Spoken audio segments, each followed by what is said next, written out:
اگر قرآن کو آپ پڑھیں تو دو جگہوں پر تو یقیناً ایک بات اللہ نے واضح کر دی کہ وہ کن لوگوں کو پسند کرتا ہے۔ ایک جگہ تو اس نے فرمایا کہ اللہ معاف کرنے والا ہے اور معاف کرنے والوں کو عزیز رکھتا ہے۔ یہ تو کلیئر کٹ وعدہ ہے، اس میں تو کوئی شبہ رہ نہیں جاتا۔ اگر رب نے اپنی زبان سے یہ بات کہہ دی، کوئی بڑا آسان سا نسخہ ہمارے ہاتھ لگ گیا۔ کہیں نہیں اس نے لکھا اس آیت میں کہ اللہ معاف کرنے والا ہے تو اللہ ان لوگوں کو عزیز رکھتا ہے جو ذکر کرتے ہیں اور معاف کرتے ہیں۔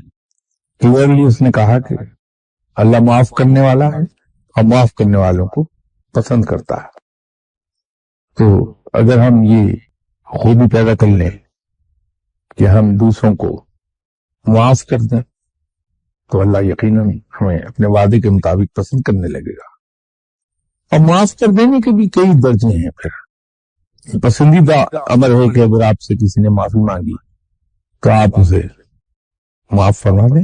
اس سے اوپر کا درجہ یہ ہے کہ جہاں کسی نے معذرت کی تو بڑی خوش دلی سے اسے نہ صرف معاف کر دیں بلکہ آپ کوئی نہ کوئی گڈ ول جسچر شو کر دیں کہ اس کو سینے سے لگا لیا، اس کو تپک دیا، اس کو کہا لگایا، رہے تم نے کچھ بھی نہیں کیا، کیوں معافی مانگ رہا ہو۔ یہ خوش دلی سے معاف کرنا ہے، یہ اللہ کو بہت پسند آئے گا۔ اور ایک اور معاف کرنے کا درجہ موجود ہے کہ دوسرے کو کوئی قصور کرنے سے پہلے ہی معاف کرتے ہیں آپ۔ اب یہ بڑی عجیب سی بات لگے گی کہ کسی کو قصور کرنے سے پہلے ہی معاف کیسے کیا جا سکتا؟ جب قصور ہی نہیں کیا تو معافی کس بات کی؟ تو بھائی اس کا مطلب یہ ہے کہ آپ ہر شخص سے توقع رکھیے کہ وہ انسان ہے، خطا کا پتلا ہے، اس سے کہیں نہ کہیں کوئی کوتاہی ہوگی۔